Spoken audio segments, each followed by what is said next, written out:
2024 లేదా 25లో డిగ్రీ లేదా బీటెక్ చదివారా? సాఫ్ట్వేర్ జాబ్ కోసం ఎదురు చూస్తున్నారా? అయితే కోడ్ జ్ఞాన్ 100 డేస్ కోర్సులో చేరండి, జాబ్ సాధించండి.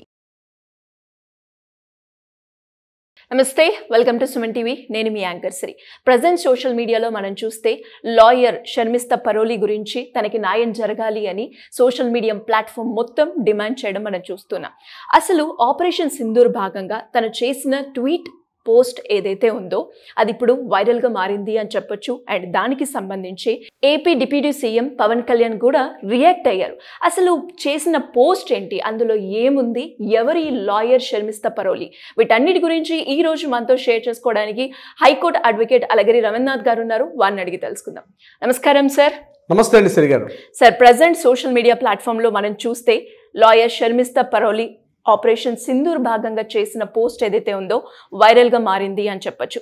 అసలు అందులో ఏముంది అండ్ దానికి పవన్ కళ్యాణ్ గారు కూడా రియాక్ట్ అయ్యారు. అసలు ఏం జరిగింది సార్? ముఖ్యంగా ఈ ఇష్యూ సంబంధించి ఏదైతే గడిచిన 2 రోజులుగా నడుస్తున్నటువంటి ఈ వివాదానికి సంబంధించి పవన్ కళ్యాణ్ గారు ఒక రాష్ట్ర డిప్యూటీ సీఎం హోదాలో ఆయన ఏదైతే స్టేట్మెంట్ ఇచ్చారో నిజంగా ఆయన్ని మనం అభినందించవచ్చు చెప్పొచ్చు. అంటే కొన్ని వివాదాస్పద విషయాలకు సంబంధించి చాలామంది ఒక రాజకీయ నాయకుడిగా వెనక్కి తగ్గుతారు. ఉన్నటువంటి పరిస్థితుల్లో కొన్ని వ్యక్తిగత అభిప్రాయాలు ఉండేటప్పటికి కూడా రాజకీయ కోణంలో ఆలోచించేటప్పుడు మనకెందుకులే ఈ విషయాలని చెప్పి ఎవరు నిమ్మక నీరెత్తినట్టుగా ఉండే అవకాశాలు ఉంటాయి. కానీ ఈ కాస్త వివాదాస్పదంగా ఉన్నటువంటి ఈ విషయానికి సంబంధించి డిప్యూటీ సీఎం గారి హోదాలో పవన్ కళ్యాణ్ గారు మాట్లాడిన మాటలు ఏవైతే ఉన్నాయో నిజంగా ఆయన అభినందించే విధంగా చెప్పుకోవచ్చు. ఎందుకు ఈ విషయం నేను చెప్తున్నానంటే ఆయన మాట్లాడిన మాటలు ఈ కేసుకు సంబంధించి సెక్యులరిజం అనే వర్డ్ ఉద్దేశించి ఆయన మాట్లాడారు. సెక్యులరిజం అనేది 2 మార్గాలుగా ఉండకూడదు, ఎవరికైనా ఒకటే న్యాయం ఉండాలి. సమాజంలో మనం ఒక సెక్యులరిజం మాట్లాడుకునేటప్పుడు ఒకరికి ఇలా వర్తించడం ఒకరికి అలా వర్తించడం 2 మార్గాలుగా ఉండకూడదు. సమాజంలో సెక్యులరిజం ఉంది, అన్ని వర్గాలకు కూడా సెక్యులరిజం భావన వర్తింప చేయాలి, దేశం అంతా కూడా ఒకే విధంగా ఉండాలి అని ఆయన ఇచ్చిన విధానం. అంతేకాకుండా కంగనా రనౌత్, సినిమా హీరోయిన్ అంటే కంగనా రనౌత్ గారు కూడా దీని గురించి స్పందించారు, రియాక్ట్ అయ్యారు, మాట్లాడారు.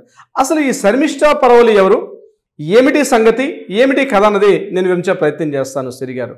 షర్మిస్తా పరోలి అన్నటువంటి అమ్మాయి యాక్చువల్గా పూణేలో ఉన్నటువంటి సింబియాసిస్ యూనివర్సిటీ నుంచి 4th ఇయర్ చదువుతుంది, లా గ్రాడ్యుయేట్. ఈమె యాక్చువల్గా తను ఏం చేశారంటే ఈ గ్రాడ్యుయేట్ చేస్తుంటే ఈమె యాక్చువల్గా ఉండేది గురుగ్రామ్లో ఉంటారు.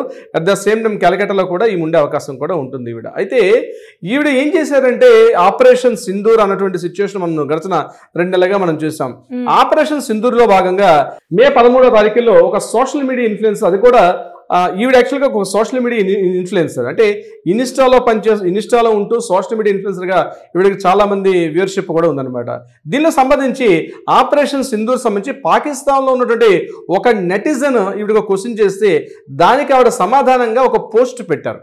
ఆ పోస్ట్ ఏంటంటే మహమ్మద్ ప్రవక్త ఎవరైతే ఉన్నారో 72 సార్లు స్వర్గంలో ఉండడం కాదు, మీ దేశం ఉగ్రవాద దేశంతో మీరు సతమతమైపోతున్నారు. ఈరోజు భారతదేశంలో ఇంకా మేమంతా ఇంకా గాంధీల స్థాయిలో ఉన్నామనుకుంటున్నారేమో, ఇంకా మేము గాంధీలం కాదు, ఆపరేషన్ సింధూర్ మీద మేము ఎలా రియాక్ట్ అయ్యాం చూసారు కదా అని చెప్తూ భారతదేశం మీద ఉన్నటువంటి అభిమానంతో కొన్ని విషయాలు ఆవిడ పోస్ట్లో షేర్ చేసుకోవడం జరిగింది. అయితే ఎప్పుడైతే మే 14న ఈ పోస్ట్ వచ్చిందో దీనికి సంబంధించి కొంతమంది వ్యక్తులు ఆవిడ ప్రత్యేకంగా ఈ ముస్లిం మతానికి సంబంధించి వివాదాస్పద వ్యాఖ్యలు చేశారని ఒక్కసారి దేశవ్యాప్తంగా ఒకసారి గుప్పు మనది ఎంటైర్ సోషల్ మీడియా సంబంధించి. ఇమీడియట్గా ఆవిడ ఎప్పుడైతే దీనిలో జరిగిందో మే 14న ఆవిడ పోస్ట్ పెట్టారు. మే 15వ తారీఖున ఆ పోస్ట్ని ఆవిడ బ్యాక్ చేసుకుంటూ ఇమీడియట్గా ఆవిడ ఎవరైతే దీనికి మనోభావాలు దెబ్బతున్నాయో వాళ్ళందరికీ సారీ చెప్పడం కూడా జరిగింది. అయితే దీనికి సంబంధించి కలకట్టాలో ఉన్నటువంటి గోల్డెన్ రీచ్ పోలీస్ స్టేషన్లో పోలీసుల మీద ఎఫ్ఐఆర్ నమోదు చేశారు.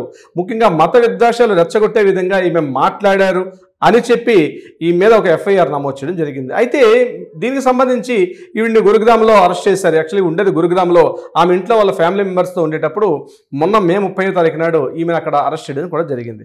అరెస్ట్ చేసి ఈమెను తీసుకుని అలీపూర్ కోర్టులో, కలకట్టాలో ఉండి, అంటే ఇది యాక్చువల్గా అలీపూర్ కోర్టు కిందకు వస్తుంది ఇక్కడ గోల్డెన్ రీచ్ పోలీస్ స్టేషన్ ఉంది. సో అలీపూర్ కోర్టులో నిన్న ఆమెను ప్రవేశపెట్టినప్పుడు 14 రోజుల పాటు ఆవిడ రిమాండ్లో తీసుకోమని చెప్పి కోర్టు ఆదేశాలు ఇవ్వడం జరిగింది. ఆవిడ బహుశా ఈ రోజు నేను అనుకుంటాను రిమాండ్లో కూడా వెళ్ళడం జరిగింది.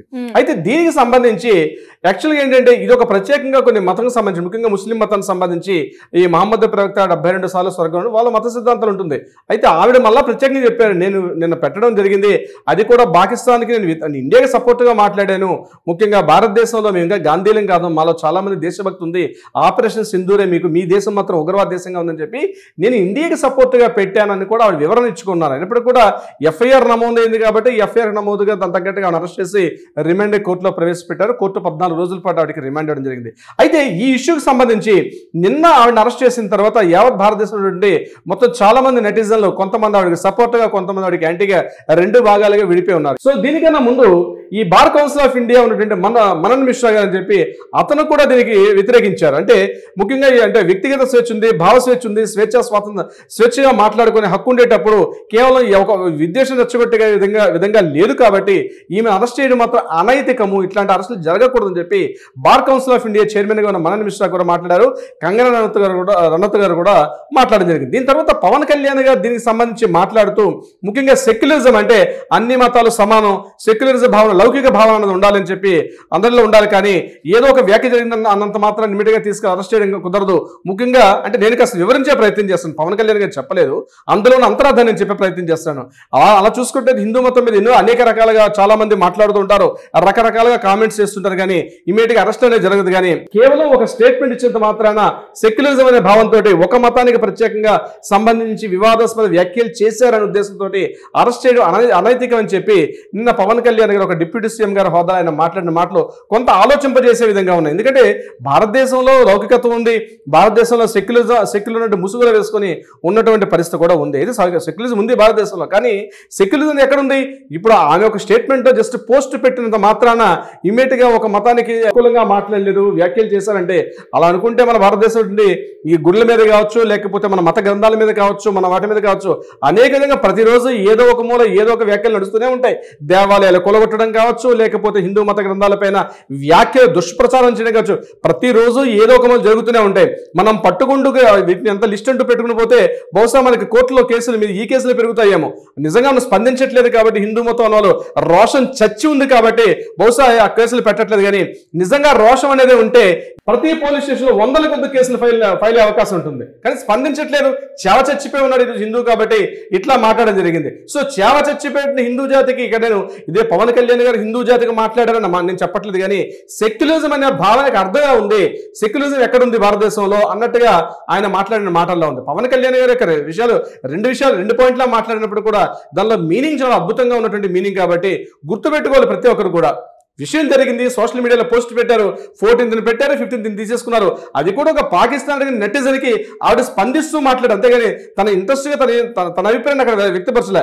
ఒక పాకిస్తాన్ నెటిజన్ మాట్లాడిన క్వశ్చన్కి ఆవిడ యాజ్ బీయింగ్ లా స్టూడెంట్గా, ఎందుకంటే రేపు రాబోయే రోజుల్లో ఆవిడ లా స్టూడెంట్, మాలాంటి లా గ్రాడ్యుయేట్ ఆవిడ కూడా, మాలాంటి మేము కూడా లా చదువుకొచ్చాం, ఆవిడ కూడా లా చదువుతారు. రేపు పొద్దున ఒక న్యాయవాద ఒక అడ్వకేట్ ప్రొఫెషనల్గా రావాల్సిన వ్యక్తి. సో ఎలా చూడాలని విషయం మీద ఆవిడకి స్పందించే గుణం ఉంటుంది. అందరూ స్పందిస్తారంటే ఒక అడ్వకేట్గా సమాజంలో ముందు స్పందించేది ఒక అడ్వకేట్ మాత్రమే.